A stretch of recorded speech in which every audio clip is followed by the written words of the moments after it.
Now, look, uh, when you've lost the Senate caucus, there's nowhere to go. I mean, imagine if they come out publicly, all of the Democratic senators, which leads to the second problem. And part of what Schumer, Jeffries, et cetera, are telling Joe Biden, they're saying it's not just, they're not telling him, hey, brother, we think you're in mental decline and can't handle this. They're not saying that. They're saying people now believe/realize that you're in mental decline. So we can't hide it anymore. So now the perception is such a giant problem that even if you were in great shape, which we all know you're not, right? But even if you were in great shape, you'd still lose. And because you are not able to change that perception in the interviews and events that you did. We heard you out, you did all these things, and now the perception is even more dug in that you can't campaign and be president for the next 4 years. So that's why it's over. Not just because of the reality of your medical condition, but because of people's perception. The voters will not turn around. They're positive that they're not going to vote for you. So it's literally impossible for it to be clear. Now, I also want to just quickly note that there are other members in the Democratic Party, big names like Adam Schiff, calling for Biden to drop out. Also, Hakeem Jeffries spoke with Biden, and Jeffries, the minority leader, told House Democrats last week that in a visit to the White House on Thursday night, he had directly expressed the same breadth of insight, heartfelt perspectives, and conclusions about the path forward, among them to Biden. And it was also reported today that former President Barack Obama is telling his allies that he does not believe Biden can win. But there is still one prominent individual in the media who absolutely believes that Biden could still win. And maybe the real problem here is the backstabbing that's taking place by other Democrats. Let's take a look. It's his decision to make. It seems to me that these behind the scenes meetings that should be private are being leaked intentionally to sort of force his hand. I think that's disrespectful to the president. I think it's disrespectful to the office. Even if he doesn't drop out, I think we have to understand that there's a binary choice. There is a threat, an existential threat to democracy on one side and Joe Biden on the other. Right. So he still has my vote because he has Vice President Harris right next to him, who is ready to step into the role of president. God forbid something happened to Joe Biden. So I still think, you know, Democrats, instead of throwing Joe Biden under the bus, need to start talking more about the Republican program. What about throwing the American people under the bus by withholding the true condition of Joe Biden from them? You know, attempting to essentially just hide the truth and hoping that Biden will win re-election when he needs to be out and about campaigning in order to beat Donald Trump. Like, look, this is my speculation. I could be totally wrong. I get the sense that Sunny Hostin really wants the presidential candidate to be Kamala Harris. But there is, once Biden steps down from the presidential race, there's going to be a debate among Democrats about whether Kamala should be crowned the candidate, which is the undemocratic choice, if you ask me, or if they should have an open convention where others throw their hat in the race and the delegates get to vote and decide who the best candidate is. If that happens, there is some possibility that Kamala Harris won't be the candidate. I just feel like this argument of, no, just let Biden continue running. Kamala Harris is the vice president. So God forbid if something happens to Biden, Kamala will step in. Yeah, I'm going to agree with your speculation in a minute, and I can back up the reasoning. First, what Sunny Hostin said there was cuckoo for Cocoa Puffs. She appears to be the last Biden dead-ended. And so, and something she said really offended me, that this is disrespectful to him and the office. No, he's being disrespectful to 65% of Democratic voters who say, brother, we're going to lose because of you. Please step aside. We love you, but you got to go because we got to beat Trump. We love you. We got to go. We got to beat Trump. We want to beat Trump. You don't even and care. So it's incredibly disrespectful to the country, to democracy. I mean, you keep saying democracy is on the line, and then you want to run an 81-year-old who 80% of Americans believe no longer has a functioning brain. So don't say harsh things like that about the president. Why? Because he's the powerful and we have to kiss his ass because he's powerful? That's not what the press is supposed to do. Isn't it amazing that the press, instead of challenging the powerful, yell at anyone who does challenge the powerful? They're like, how dare you know that you should kneel and bow down before authority? Okay, the voters don't matter. Democratic voters, we don't care about them. And how about your beloved Nancy Pelosi and Hakeem Jeffries and Chuck Schumer? Isn't it disrespectful to them for you to throw them under the bus? And it's obvious we're going to have a new Democratic candidate. And these guys constantly fighting it is disrespectful to their beloved Democratic leadership that has now decided it should not be Joe Biden. Okay. So nothing she said made any sense at all. And it was elitist and insulting to the average person. Now, I think I had the same sense that you did. And here I'll throw our guys under the bus too. Okay. And it's not really under the bus. I think that the progressives, our guys as in Bernie Sanders, etc. I think both the Bernie Sanders camp and the Kamala Harris camp are trying so hard to make sure they're not blamed for pushing Biden out. And they want to say, especially now the Kamala, because because the progressives always get blamed, and African-American leaders and other folks who are not African-American but want Kamala Harris, right? Anybody who isn't rich and white. Don't want to seem like they did a palace. Anybody coup, who, anybody who isn't rich and white. Candidates then gets, has that, gets attached, that taint gets attached to them, right? And so they don't want that on Kamala Harris. What they want instead is Kamala fought for Biden to the end. And remember, the office is what's important. She's the vice president, and you have to respect the office. It has to be Kamala Harris. I'll guarantee it to you right now, 100% prediction. Sonny Hassan, as soon as Biden steps down, says there should be no conversation, there should be no open convention, and it should be Kamala Harris shoved down everybody's throat. Otherwise, it's disrespectful to the elite and the powerful. I guarantee you she makes that argument. So I think you're totally right, and I see it in a lot of other politicians and media figures that are taking it easier on Biden because they're saying, oh my God, the team, the ticket, the office has to be respected.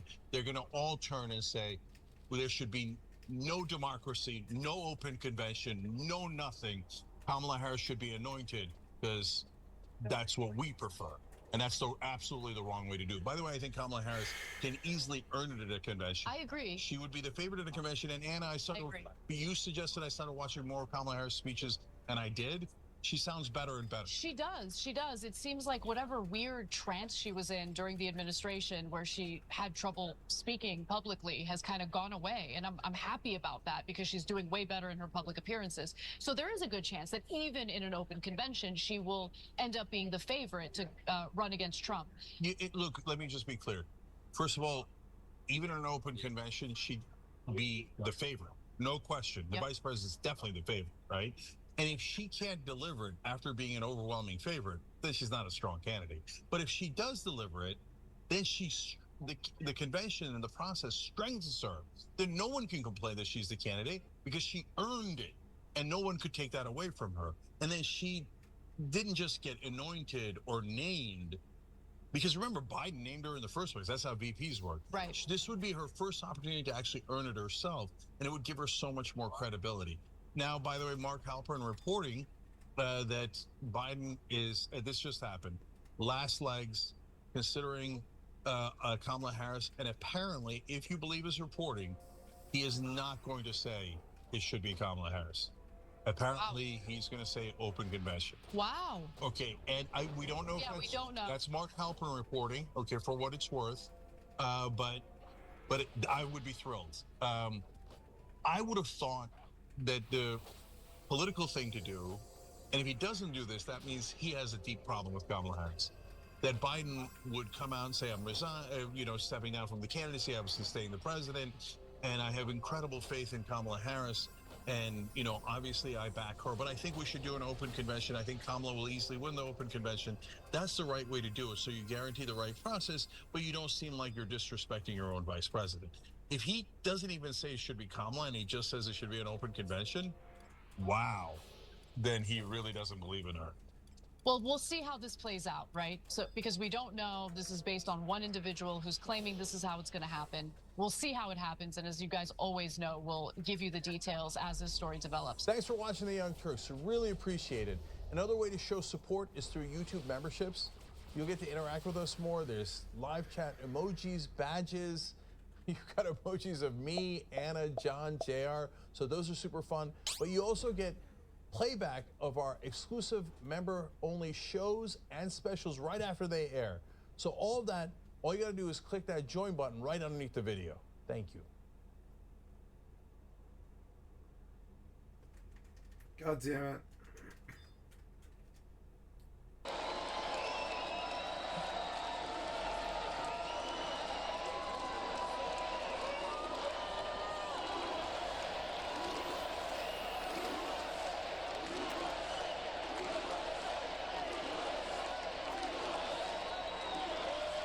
Thank you very much.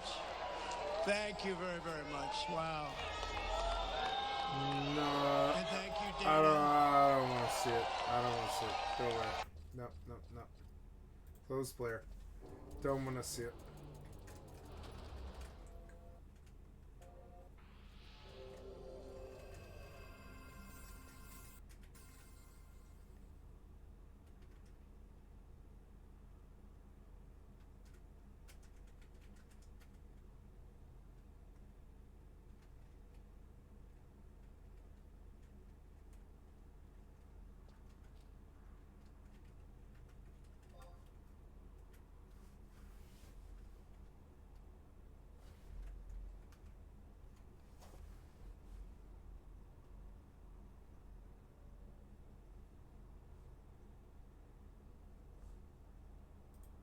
When President Kennedy first sent Americans to Vietnam in 1961, he did so with the conviction that America was the natural leader of the free world.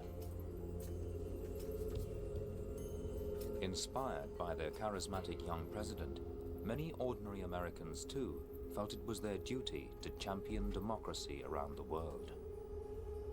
I guess we all just pretty much believed in what we were doing. And I wanted to go to Vietnam because it was just what John Kennedy had talked about in 1961, about bearing any burden and supporting any friend. And to me, it was just an extension of what he had talked about. So with unshakable confidence in the righteousness of their cause, America went to war. Their objective? To stop what they saw as the dangerous spread of world communism.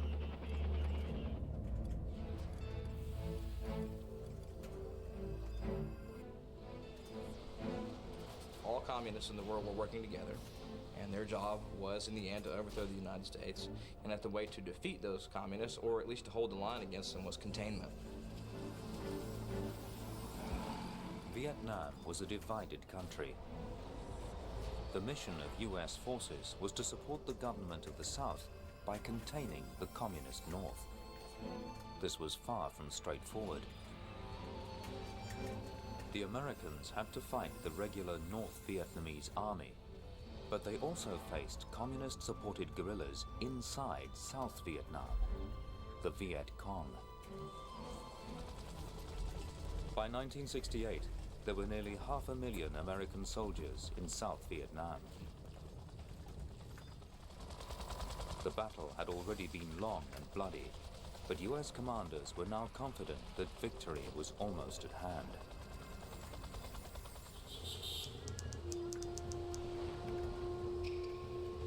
It was the eve of the Tet Lunar New Year, and the streets of the South Vietnamese capital, Saigon, were busy with holiday traffic. Then, suddenly, everything changed.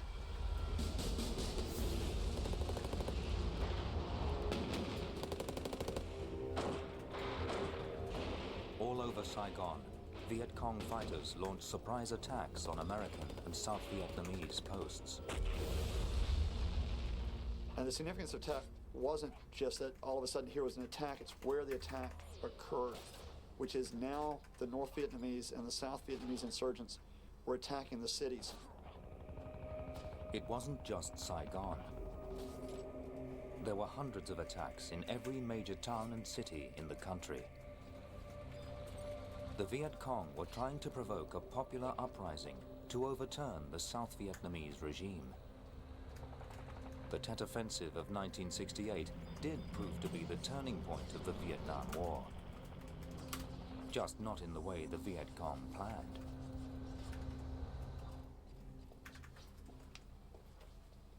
This was a new kind of war. It was the first to come directly into people's living rooms. Historian Scott Lucas is convinced that television could be one reason why America lost in Vietnam. He's looking for the evidence in the thousands of cans of TV footage of the war.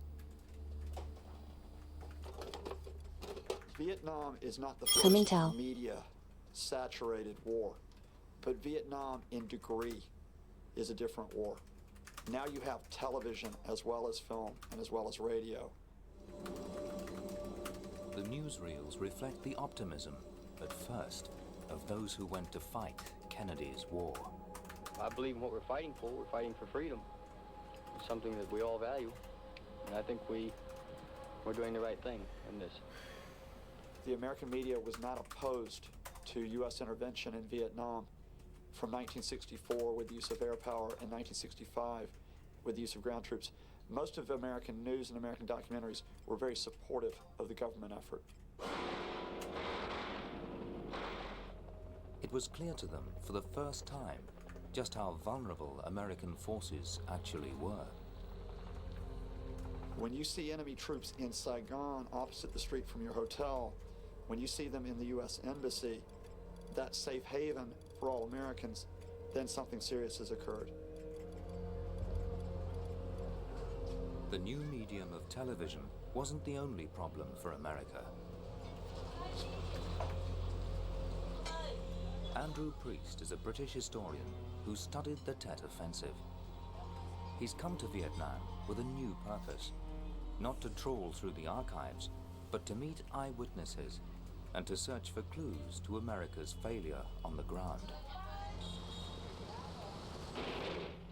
Tet caught US forces completely off guard, yet the attacks had been prepared right under their noses. Okay, guys, I'm tired and I'm going to bed. It's 4 in the morning. Thank you so much for your time. Thank you for hanging out with me today. I had a lot of fun. It was fun to, to hang out and be with you guys. And so my website is skycat.live. Come to skycat.live. I'm Skycat Live. I'm a full-time variety gamer all day, every day. Put me on in the background. Click on the cat's face to donate. Come to Twitch or YouTube. Thank you so much for your time. Just a reminder, this 9.5 hour session was recorded, and it will be placed on my YouTube. It would have been a bit longer, but I had some stuff I had to do today. Sorry about that. So I love you guys, and this session will be placed on my YouTube over the next day. Thank you so much for your time, and I will see you later. Bye. Take care.